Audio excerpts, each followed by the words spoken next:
There's Miss Piggy. I just fed the dogs. I just got back home too. I worked 2 jobs today and did them, both of them, with the new lift there. I ran it yesterday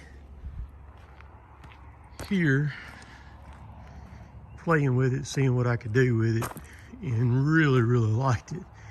And then the day when I ran it, this lift here is the lift to buy if you're looking for a trailer mounted lift. I'm gonna show some things on it, some key things on it. The reason why I say that, I've messed with 3 different JLGs, and then was in one like this last year about this time, I guess. And of course I didn't know anything about it at the time, but it's much different than the JLG is. And I'm gonna just go over a few things on it, what makes it different. Of course, the basket is on the back of this one compared to the JLG. On the JLG, the basket is at the front. The biggest thing about this dude is you can control everything on it individually. The JLG you cannot. So you can run your outriggers either all together by holding this button down and hitting that button, and they all come down and it levels up. Or you can run them separate, each one of them separate, or you can run them, 2s or 3s or whatever you want to do. You can run it however you want to run it. This same panel is also up there, minus the outrigger part.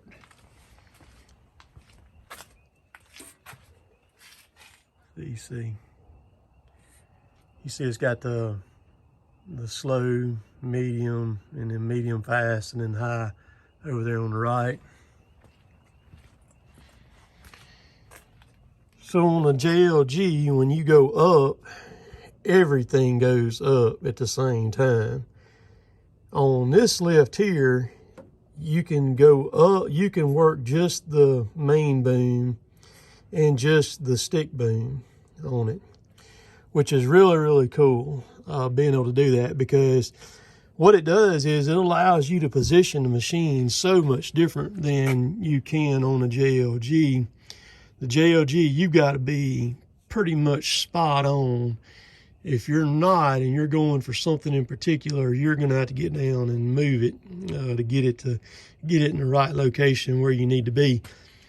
This one here, what I like about it is I go ahead and run the main boom all the way up, stand the main boom straight up, and then I'm done with the main boom. I just work the stick boom and the telescoping part right there, and the jib. The jib on these things is very important. The JLG has a jib on it. The towable nifty lifts, the 50s, it does not have a jib on it. Jib is very important. And I'm pretty sure that this jib is a little bit longer than what's on the JLG. So you can take this thing and you can cover a lot of ground on this dude from one spot without having to move it. I was in it all day today. Let's see what it's showing on the thing. Almost all day. So total hours, 7.5 hours on it. And then the run hours on it's 2.4. So a good bit. You can just, all you gotta do to get that to show up, just hold the rabbit and the turtle down, and it'll do up. So you can run the whole machine from right here or from up there. So all these hydraulic functions on it, you've got 4 speeds for each one of them. So you hold this down and then whichever one you want to work. And so if you want to go fast, you just hold the fast down, and man, you can get up quick and down quick if you want to. This is your jib right here. It works your jib. And then this right here is the level of your basket, where if you want to tilt it one way or the other a little bit or something, kind of fine tune it you can, because it stays whatever level you put it on, it pretty much stays right there. But if you need to adjust it a little bit, see, I've actually got it leaned forward a little bit. One thing that you can do on this machine here, also, like if you're pulling it around and you're going to go through a dip or something, you got to watch your basket. But you can tilt your basket right here with the outriggers up from the screen right here. You got to have it over here on this side, for this is the ground control over here, and then over here is the basket control. So you can hold this down plus this, and it'll lift that basket. It'll pick it up to where if you got to go through a dip, I'll do it right quick right here where you can see it. Without the outriggers, see, you can raise it up right there, and then you can go back down with it too. See, it's gonna come back down. That's a really cool feature. So if you're unloading off a trailer and all that, or whatever you're gonna do is as far as that goes. The other thing too about this thing that's really cool, so on a JLG, you've got an auto level on it, and that's it. And you run auto level down, and once it levels, it's done. That's it. You can't go any higher if you want to.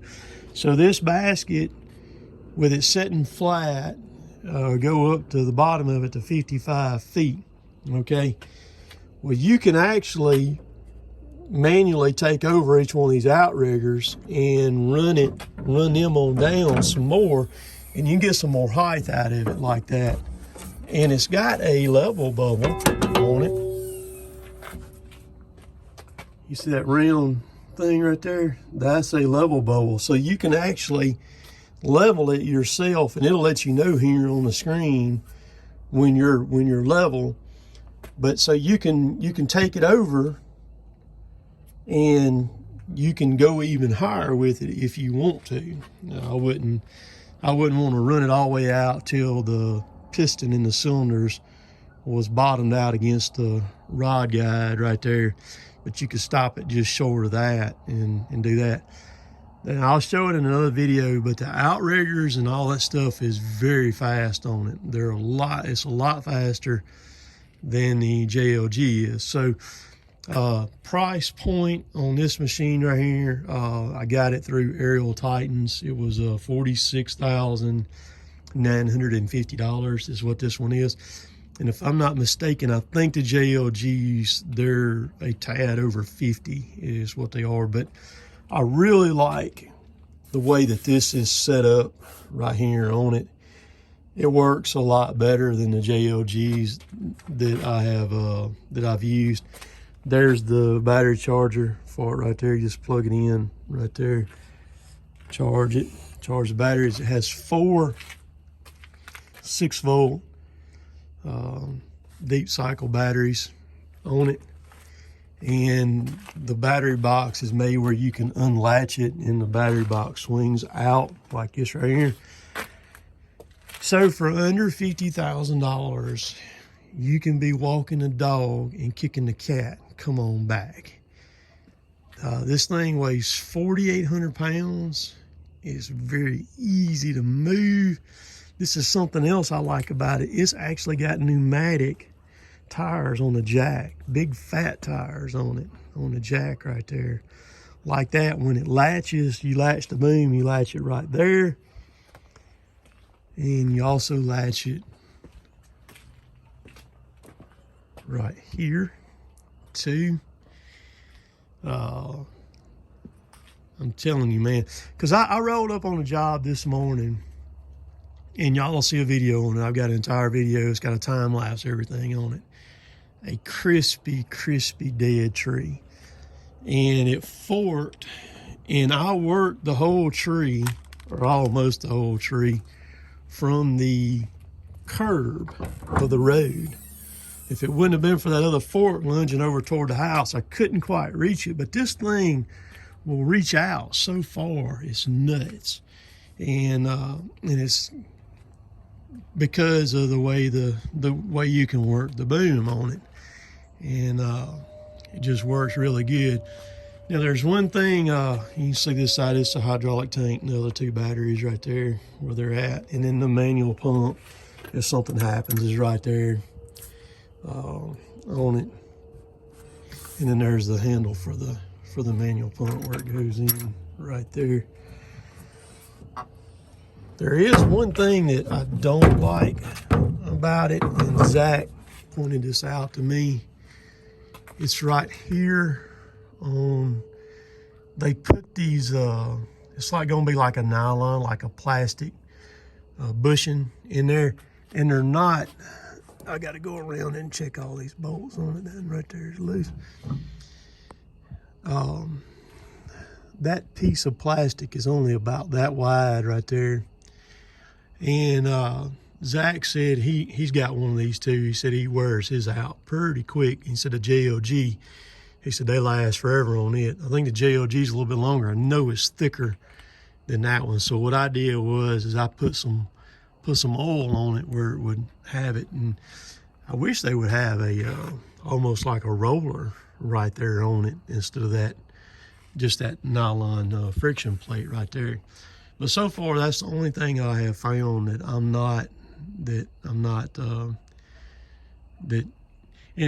and it may, you know, putting oil on it, spraying some lube on it every now and then may prevent it from wearing out. But I'm sure that little part right there probably don't cost a whole lot of money on it. But irregardless, the way that it is, and for the price point and what you can do with it, because I pulled up on that, I finished telling my story, I pulled up on that crispy dead tree this morning, and in under 30 minutes, I had the tree completely taken down from the top down. Bam, it was over with.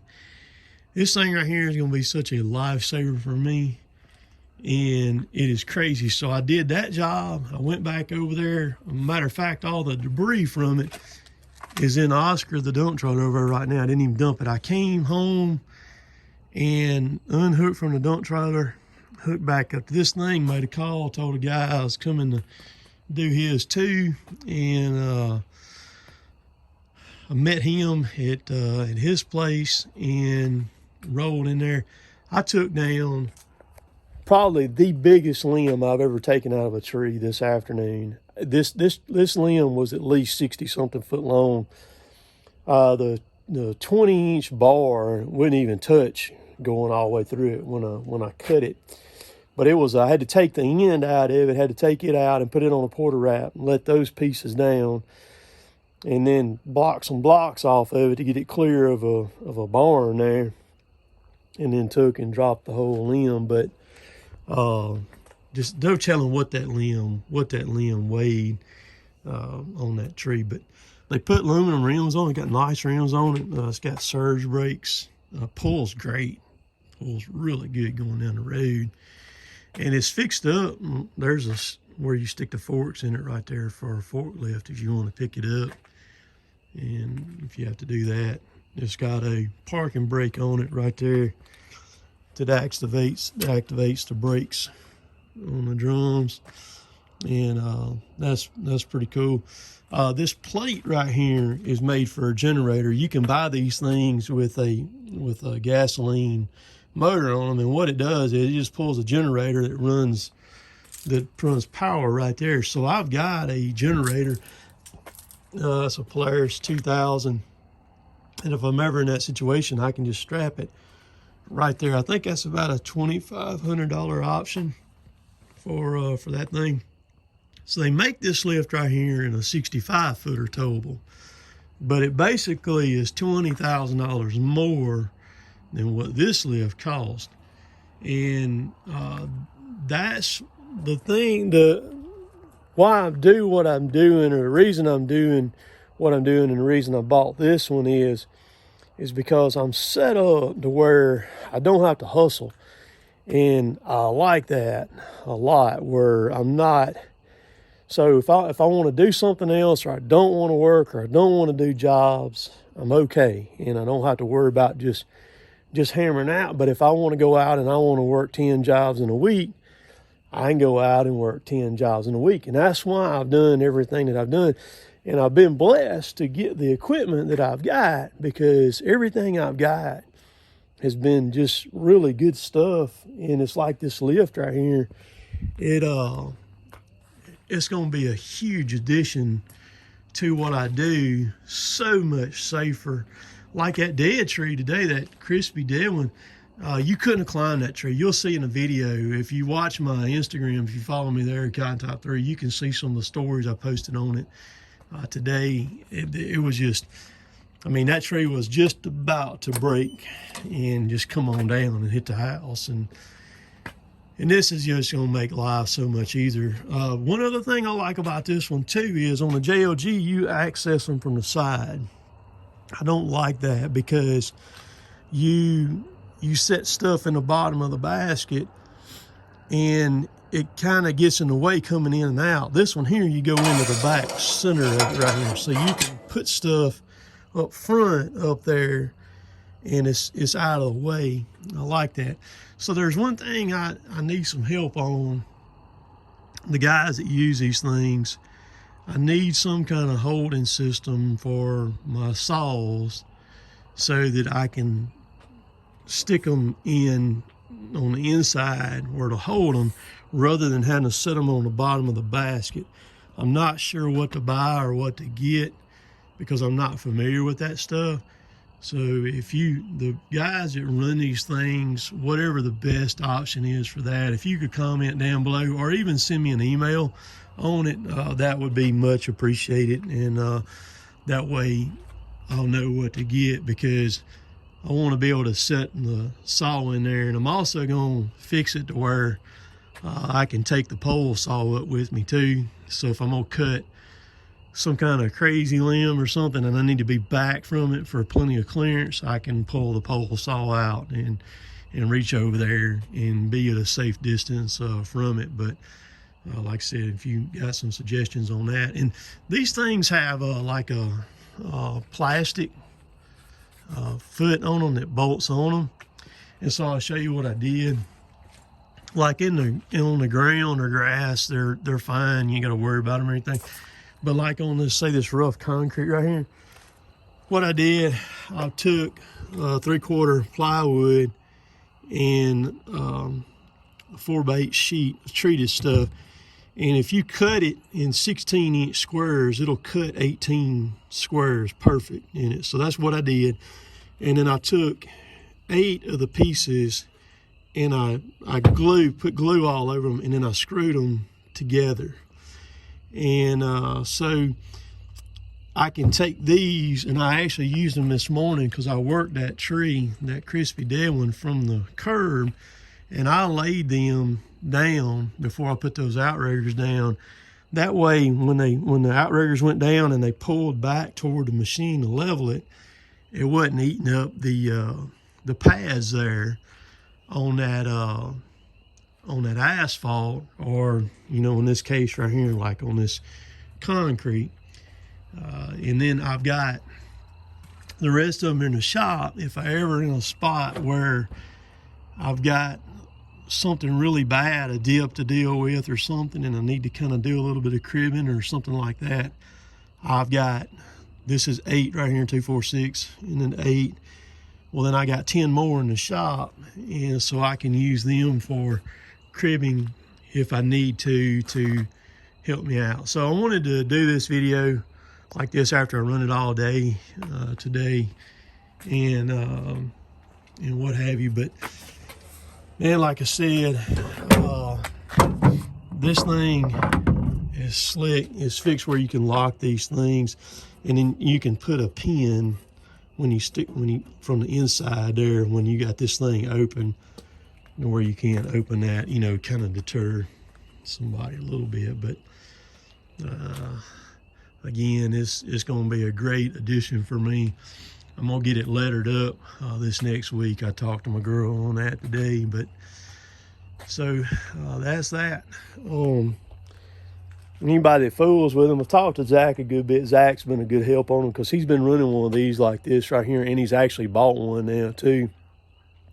he rented one for a good little while, and so he has a lot of experience with these. And you know, if there's anything that anybody has some suggestions on, as far as like things that'll help me out, especially like the scabbard or whatever inside the basket right there, comment down below where I can see that. Or like I said, my email is right down below too. Shoot me an email. Feel free to do that also.